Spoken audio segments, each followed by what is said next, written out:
Boa noite, irmãos em Cristo.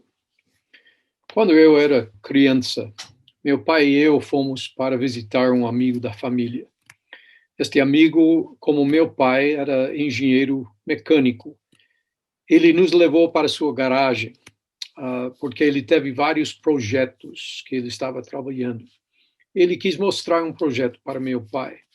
Ele estava restaurando um veleiro e quis mostrar o progresso. Mas enquanto eles estavam conversando, eu olhei para os outros projetos, vários outros projetos na garagem, todos parados, né, no meio do processo, e alguns aparentemente parados por muito tempo. No caminho para casa, eu perguntei ao meu pai por que houve tantos projetos mal terminados na garagem dele. Meu pai respondeu que certas pessoas sabem iniciar bem, mas não sabem terminar bem.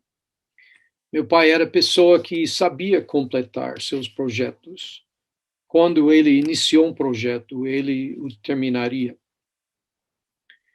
Uma das minhas preocupações maiores nesta etapa da minha vida é terminar bem. Não estou falando de um projeto de consertar uma geladeira, uma bicicleta, nem de restaurar um veleiro. Estou falando da minha vida. Eu quero terminar bem. Estou chegando ao fim da minha vida em missões estrangeiras. Eu quero continuar até o fim com perseverança.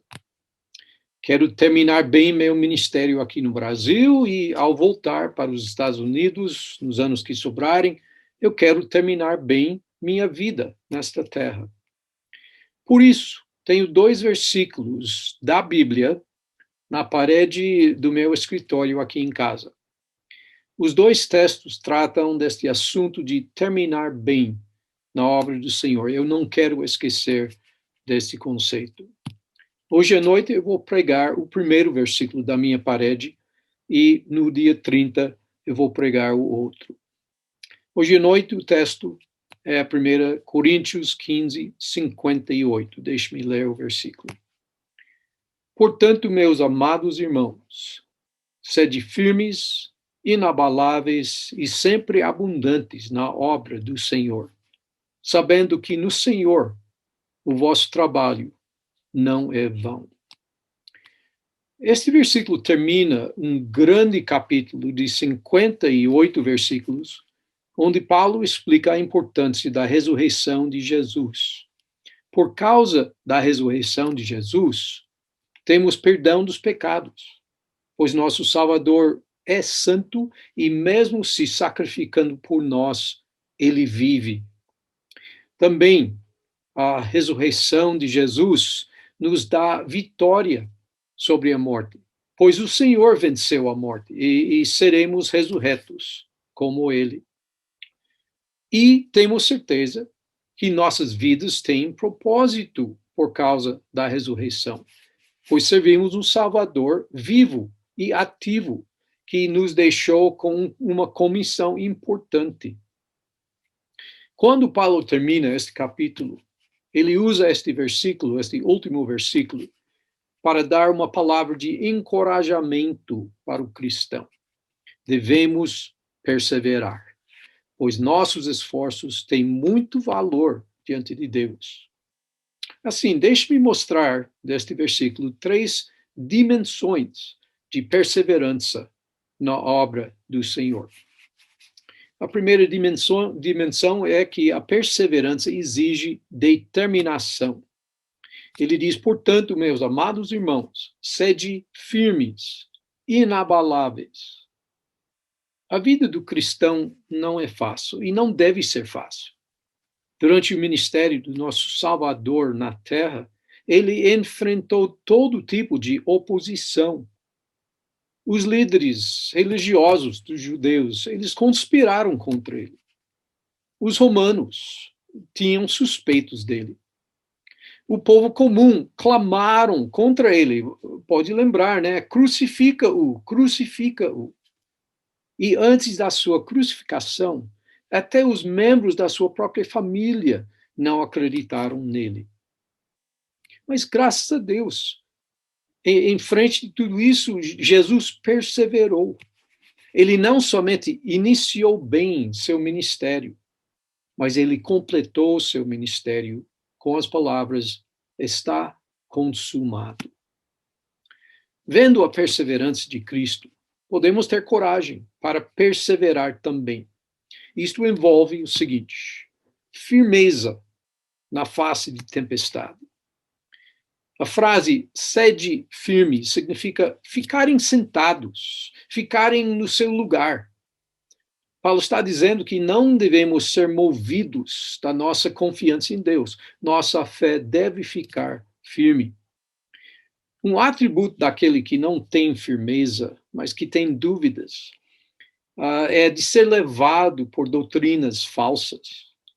Assim, a perseverança exige não só a determinação, mas até certo ponto a vigilância também. Quem não perseverar pode cair no erro. Em Efésios 4:14, Paulo usa esta linguagem quando ele fala de erro. Ele diz: para que não mais sejamos como meninos, agitados de um lado para o outro e levados ao redor por todo o vento de doutrina, pela artimanha dos homens, pela astúcia com que induzem ao erro. A firmeza é necessária para que não caiamos em erro. E quais são os erros que devemos evitar? Tem vários tipos de erros, mas eles seguem mais ou menos os mesmos padrões. Um tipo de erro muito comum é uma modificação das doutrinas da Bíblia que fazem a vida cristã mais fácil. Por exemplo, um evangelho mais abrangente, que não envolve a necessidade de arrependimento, simplesmente acreditar em Jesus. Olha, Tiago diz que os demônios acreditam em Jesus e tremem. Outra ideia, outro erro, uma vida mais secular e menos santa. Isso é mais fácil, né? Isto elimina muita oposição quando sua vida não reflete a justiça de Deus. Ou, outro erro, a ideia de que todos serão salvos no final das coisas. E assim, nem importa a obra de evangelismo. Temos outros erros que incluem aquilo que faz a vida cristã mais agradável aos sentidos. Por exemplo, a falsa ideia de que Deus quer que sejamos felizes acima de tudo. Quantas vezes eu ouvi isso? Isso só gera cobiça. E isto conduz para adultério e outras formas de pecado. Ou esta ideia de que Deus quer que sejamos ricos e poderosos, que gera avareza e outros tipos de pecado. Para perseverar na fé verdadeira, temos de ficar firme no Senhor. Devemos lembrar que a vida cristã não deve ser fácil. Pois se fosse assim, não teríamos de confiar no Senhor. Se pudéssemos fazer tudo sozinho, o Senhor não receberia nenhuma glória. A vida deve ser difícil para que dependamos dele. Agora, também Paulo diz que o cristão perseverante deve mostrar não só firmeza na face de tempestade, mas estabilidade na face de pressões. A frase sede inabaláveis quer dizer ficarem irremovíveis. Isso não significa que devemos ser inativos, parados, mas não devemos ser movidos pelas forças e pressões externas. Seria como um barco no mar, né, com o vento movendo o barco, em vez de ser ancorado, né, pelas âncoras. E quais são aquelas pressões que devemos mostrar estabilidade? Essas pressões que atuam sobre o cristão. Eu tenho 3 sugestões aqui. Temos neste mundo uma certa filosofia que diz que a vida é breve, a vida é temporária Por isso, o mundo diz que a vida deve ser aproveitada ao máximo, seguindo as concupiscências e desejos carnais. Paulo menciona esta filosofia neste mesmo capítulo, em 1 Coríntios 15.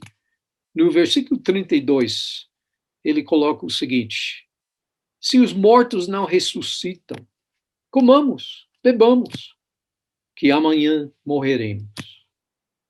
Mas Paulo mostra que quem cai neste laço da filosofia deste mundo, ele está esquecendo o fato verdadeiro que os mortos ressuscitam.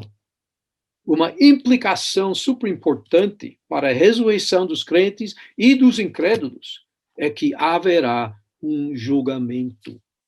Todo homem vai ficar diante do Senhor no final desta vida.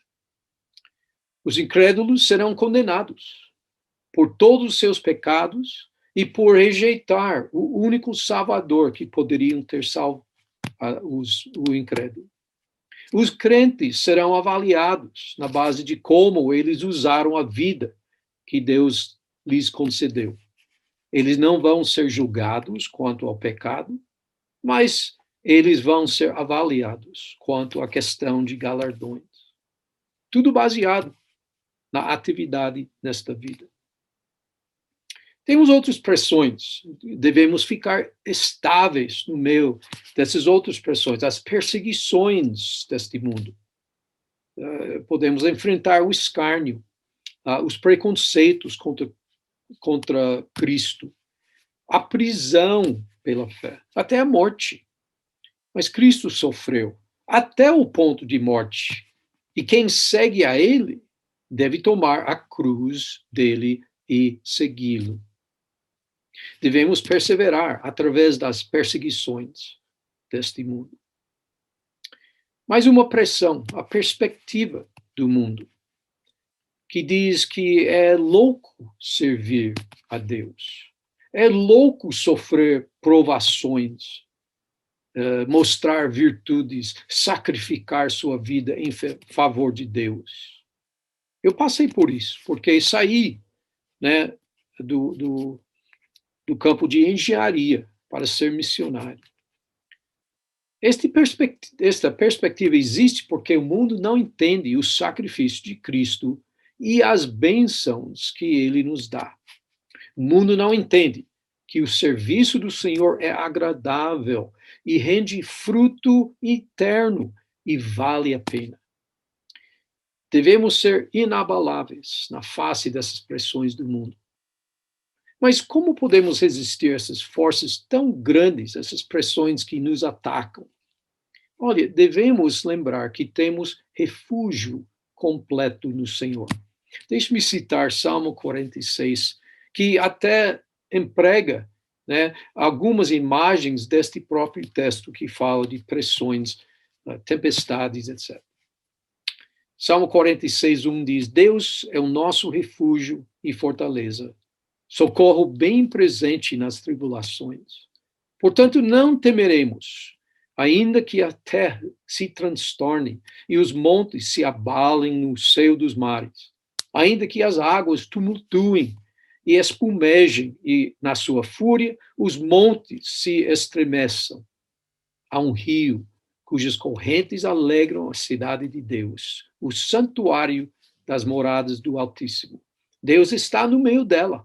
Jamais será abalada. Deus a ajudará desde antemanhã. A perseverança exige determinação.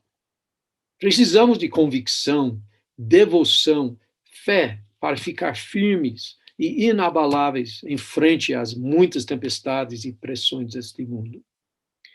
Mas sabemos que nosso Salvador nos precedeu.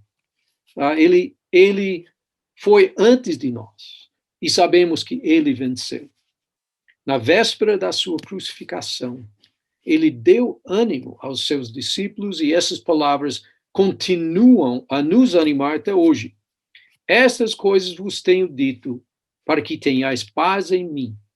No mundo passais por aflições, mas tende bom ânimo. Eu venci o mundo. A primeira dimensão da perseverança é que ela exige a determinação, firmeza, estabilidade. A segunda dimensão da perseverança é que ela mostra produtividade. Nossa perseverança não só mostra nossa resistência às pressões deste mundo, este é o lado negativo da perseverança, resistência. Mas tem também um lado positivo. Nossa perseverança influencia nosso trabalho como cristãos. É lógico que quem foi redimido por Cristo e comprado da escravidão ao pecado, agora responda a Ele como mestre. Somos servos de Cristo e Ele é nosso dono. Assim, servimos nosso Deus aqui na terra.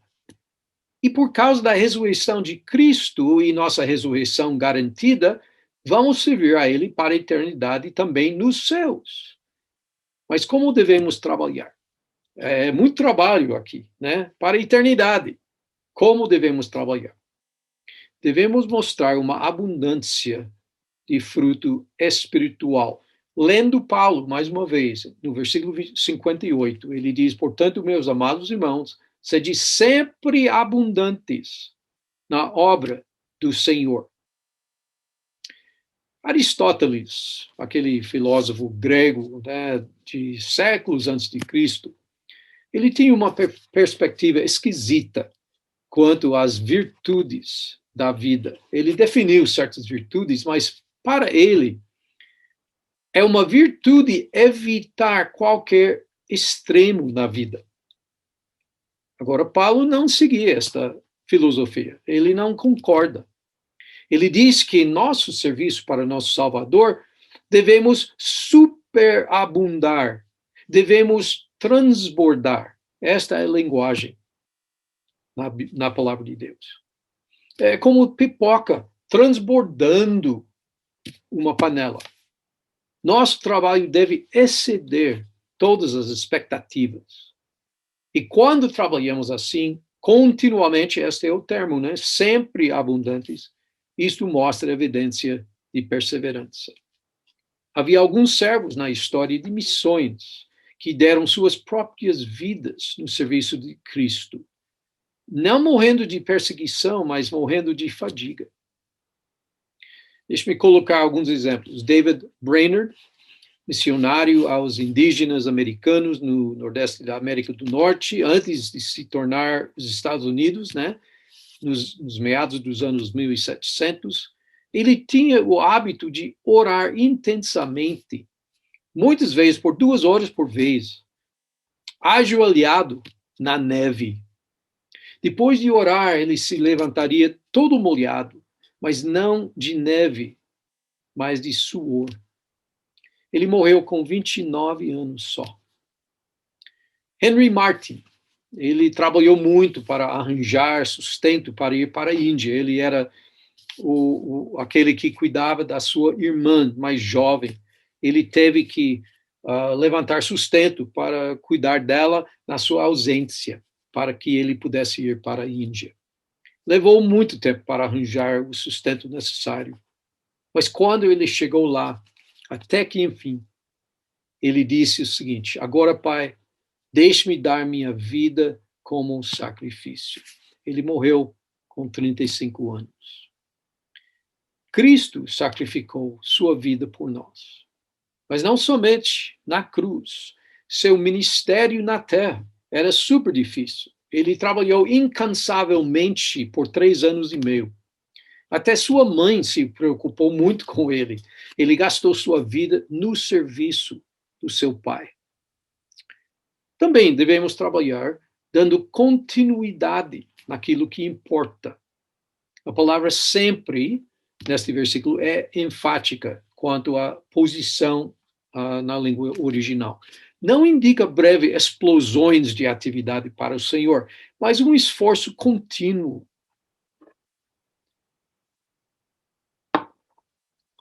Deixe-me dar um exemplo aqui.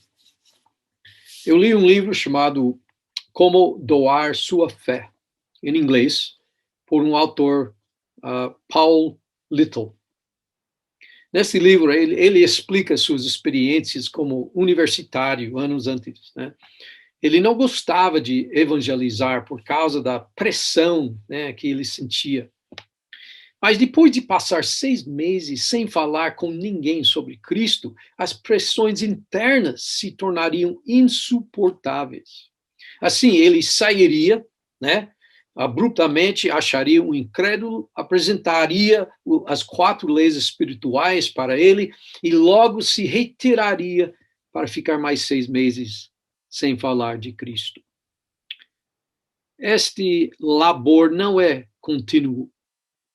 O Senhor pede, né, que nós trabalhemos sempre abundantes. Deixe-me dar mais exemplos. William Carey, outro missionário, foi para Burma. Foi o primeiro que chegou lá. Ele passou 15 anos antes de ver seu primeiro convertido. Agora, vamos lembrar que não houve escola de burmesa, né, para aprender a língua local para aquele anglicano ou inglês, né? Mas ele perseverou 15 anos para ver seu primeiro convertido. E até o final da sua carreira, ele tinha traduzido a Bíblia inteira na linguagem deles. John Wesley, outro exemplo, ele era um pregador incansável, andava de cavalo em todo lugar, também dos anos 1700. Se diz que ele pregou 15.000 vezes. Irmãos, até o final da minha vida, acho que eu vou chegar até 3.000. 15.000 vezes ele pregou.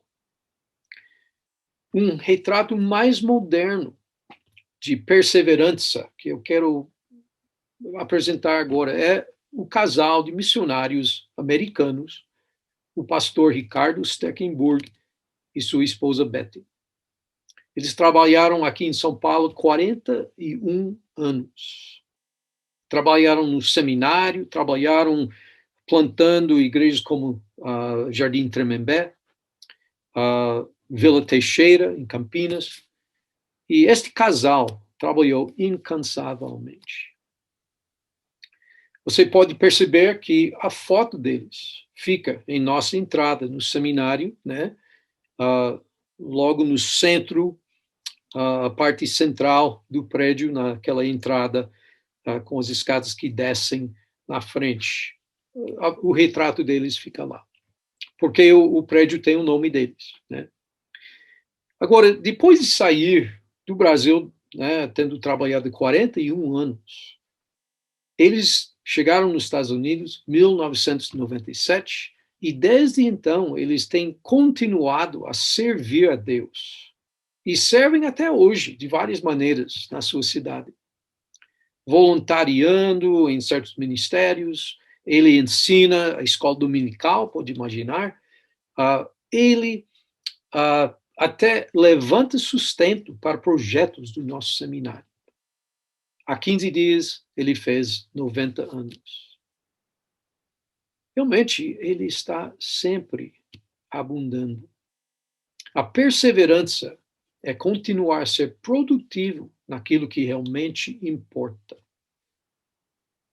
Também a perseverança exige a dependência do nosso Salvador.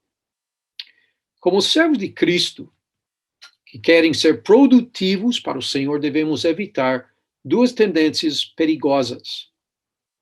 Em primeiro lugar, a tendência de tratar nosso serviço no Senhor como qualquer outro serviço, não caprichando, não fazendo o melhor possível. Esta é uma grande tendência perigosa. A segunda tendência que eu quero citar é a tendência de servir o Senhor em nossa própria força, o nosso talento, em vez de depender totalmente do Senhor.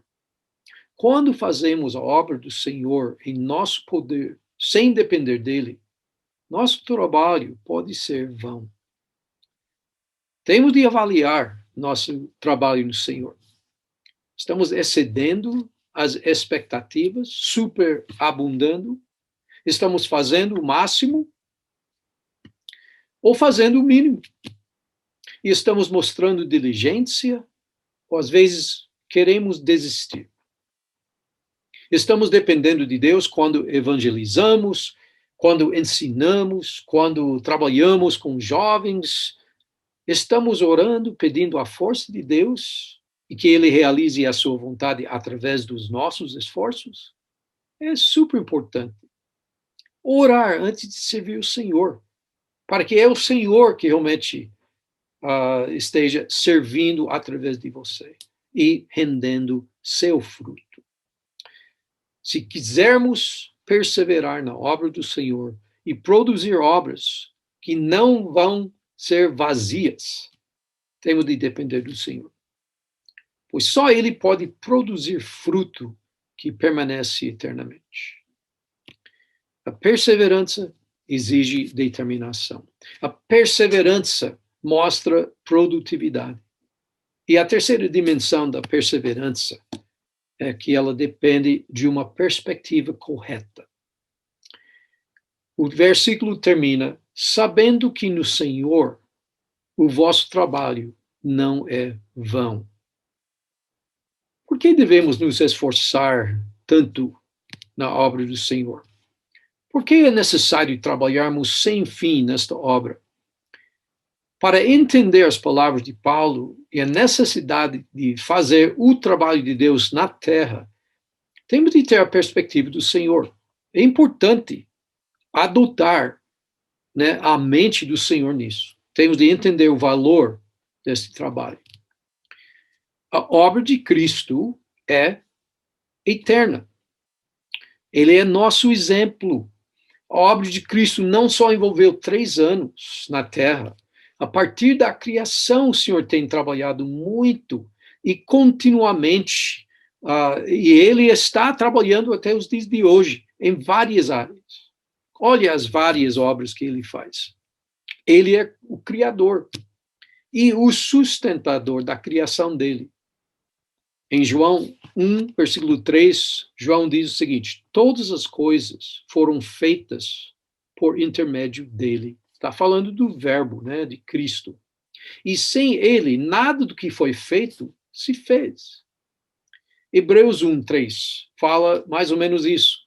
Diz que Jesus sustenta todas as coisas por sua palavra poderosa. Então ele cria e ele sustenta aquela criação. Outra obra dele, ele nos perdoou, nos deu vida eterna. A segunda criação, né? Jesus disse: eu lhes dou a vida eterna, e as ovelhas jamais perecerão. Ninguém as poderá arrancar da minha mão. Ele nos perdoou, ele nos preserva. Também ele nos ouve e responde às nossas orações. Como Jesus disse: o que vocês pedirem em meu nome, eu farei. Ele continuamente intercede por nós diante do Pai. Em Romanos 8, Paulo diz: quem os condenará? É Cristo Jesus quem morreu, ou antes quem ressuscitou, o qual está à direita de Deus e também intercede por nós. Olhe o que ele está fazendo até os dias de hoje. Ele trabalha continuamente por nós. Não devemos cair no erro de pensar em nossa vida eterna nos céus como um tempo de descanso. Acho que todos nós temos na mente aquela imagem, né, do anjo em Apocalipse, assentado numa nuvem, tocando uma harpa. A tentação de nós que somos velhos, né, eu sei bem, é pensar nos céus como um tipo de aposentadoria. Isso é porque agora não temos mais energia, né, para trabalhar fortemente como trabalhávamos como jovens. Mas nos céus teremos muita energia e teremos muito trabalho. Vai ser realmente uma experiência realizadora no céu. No último capítulo da Bíblia, em Apocalipse 22, João diz que nos céus os servos de Deus o servirão. Vamos trabalhar. Vamos ter trabalho propositado, trabalho importante, como agora temos trabalho importante na terra. Assim, o Senhor sempre está trabalhando e nós devemos sempre trabalhar também, pois fomos feitos na imagem dele. Com esta perspectiva, não podemos parar de servir ao Senhor na terra. Não podemos, tomar nossas férias por muitos anos. Mesmo sem ver muito fruto, devemos continuar a trabalhar por ele, para ele. E não podemos dizer que nosso trabalho é à toa, pois a obra do cristão será lembrada por Deus. Quando nós trabalhamos no serviço do Senhor, segundo a vontade dele, sob a autoridade dele e com o poder dele, nosso trabalho terá significado eterno, valor eterno. Não é necessário ver resultados imediatos. Sabemos que nosso trabalho não é vão. E quanto aos resultados? Se eu dependesse de ver sempre resultados, teria desistido muito tempo atrás. De vez em quando, o Senhor me mostra alguns resultados. E é uma experiência exaltante. Mas não é o comum. Acho que só vamos saber dos resultados na eternidade. Isto se chama de fé, de trabalhar em fé. Em Apocalipse 14, 13, podemos ver a importância das obras na terra, em nossa situação interna. Os crentes, eles trabalharam nesta passagem Apocalipse, fielmente para o Senhor, mesmo sofrendo perseguições terríveis.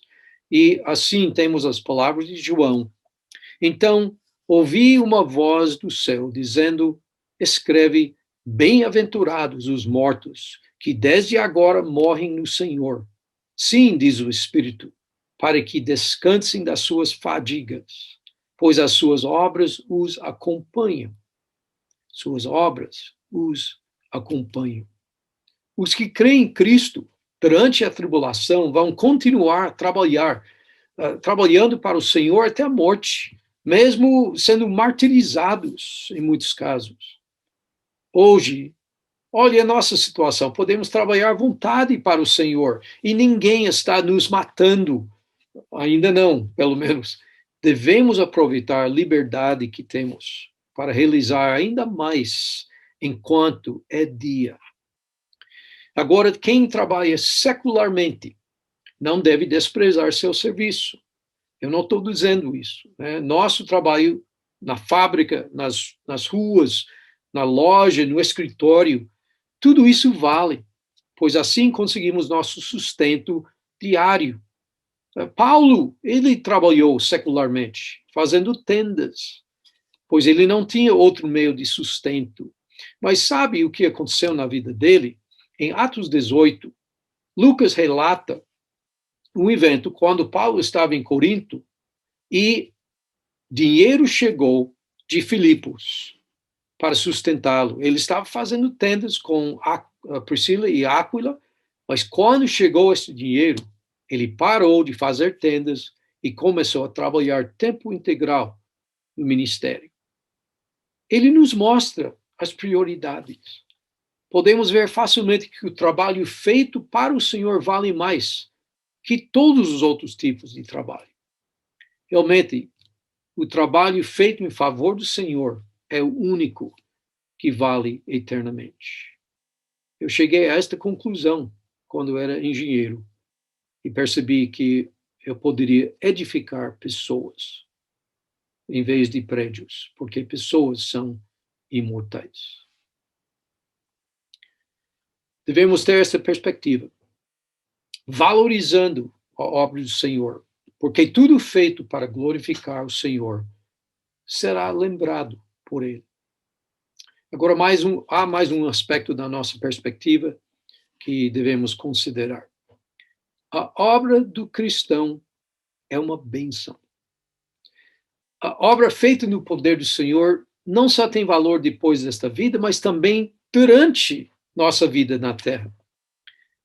Esta obra não é desagradável, não é um tipo de punição que temos de suportar. A obra do Senhor traz várias bênçãos. Deixe-me só mostrar, né, por minha experiência, como somos abençoados na obra do Senhor. Esta obra nos coloca na frente da batalha espiritual de Deus. Podemos presenciar o poder do Senhor no avanço do seu reino. Também esta obra abençoa o servo de Deus com resultados espirituais visíveis. Eu já disse que isso não é muito frequente, mas acontece. Podemos ver fruto na vida de outras pessoas, podemos ver fruto em nossas próprias vidas. Quem trabalha na obra do Senhor pode ver a transformação de vidas. Algo muito além das nossas expectativas. O servo do Senhor sabe que ele está fazendo uma diferença com sua vida. Há tantas pessoas procurando o propósito desta vida, sabemos o que é o propósito. É de glorificar o Senhor com nossas vidas. Este crente, ele não terá dúvidas que seu trabalho tem valor diante de Deus. E o servo do Senhor se torna participante com Cristo no trabalho que nosso Salvador iniciou no Calvário. Somos colaboradores com Cristo na sua ceifa. Olha as bênçãos que temos quando servimos ao Senhor. Então, algumas perguntas. Estamos enchendo nossos dias com atividades. Temos nosso serviço secular, em muitos casos, né? Temos nossas famílias, nossas diversões, ou divertimentos, temos nossa igreja, às vezes temos outras organizações que ocupam nosso tempo, nossos amigos, etc. Mas será que estamos gastando a maior parte da nossa energia naquilo que não vale eternamente? Naquilo que é vazio, que está feito em vão? Nossa participação da obra do Senhor vai render eternamente. Devemos investir nossas vidas naquilo que realmente vale. Para concluir, quando estudamos a palavra de Deus, podemos ser orientados de três maneiras. É uma maneira de dividir as coisas que podemos aprender da Bíblia. Podemos ser orientados em nosso ser, em nosso fazer e em nosso pensar. E esta passagem, 1 Coríntios 15, 58, sobre a perseverança, faz uma contribuição em todas essas três áreas. Quanto ao nosso ser, já falamos, né, sobre a necessidade de resistir, de ter determinação. Para termos perseverança em nossas vidas, o Senhor tem que habilitar o nosso ser. O crente perseverante deve ter determinação, ele deve ter convicção, ele deve ter devoção, ele deve ter fé. Ele vai ter muitos desafios nesta vida, mas ele deve ficar firme. Precisamos de resistência em vez de dúvida. Precisamos de estabilidade em vez de vacilação. Para perseverar, devemos ser firmes e inabaláveis. Quanto ao nosso fazer, o crente perseverante tem que ser produtivo. Ele tem que trabalhar ao ponto de abundar na obra do Senhor. E as qualidades mais importantes são a convicção de continuar apesar do custo e de depender do Mestre Divino que servimos. E quanto ao nosso pensar, o crente perseverante tem que adotar a perspectiva de Cristo, que trabalhava e ainda trabalha em nosso favor. Esta perspectiva divina inclui a afirmação que nosso labor no Senhor tem valor eterno. Temos de entender isso. Não só nos céus, mas aqui na terra também tem valor eterno. somos abençoados grandemente na obra do Senhor. Se você já iniciou sua vida em Cristo, se já acreditou no Senhor para ser perdoado dos seus pecados, para ser salvo eternamente, siga o conselho de 1 Coríntios 15, 58. Seja não só aquele que inicia bem, mas também aquele que termina bem. Pois sabemos que no Senhor nosso trabalho não é vão. Vamos orar, irmãos. Obrigado, Pai, por este único versículo, Pai, que mostra muita verdade, que mostra como podemos perseverar, que mostra como devemos ter determinação, convicção, e como devemos ser produtivos na obra do Senhor, e como devemos até deixar que nossa perspectiva seja modificada pelo Senhor, para que percebamos que nosso trabalho não é vão. Mesmo não vendo muito resultado, mesmo cansando muito, mesmo enfrentando todo tipo de provação, Pai, que possamos perseverar em fé, que possamos imitar nosso Salvador, em cuja imagem fomos feitos, para que no final desta vida possamos dizer: está consumado. A vida na terra terminou e esta vida foi utilizada pelo Senhor para a sua glória. Eu peço, Pai, que possamos fazer esta afirmação no final, que possamos terminar bem. Obrigado, Pai, pelo exercício de ver este versículo e todas as ramificações dele, que possamos aprender disso, Pai, e que possamos nos comprometer diante do Senhor de perseverar. Em nome de Jesus. Amém. Amém, irmãos. Boa noite.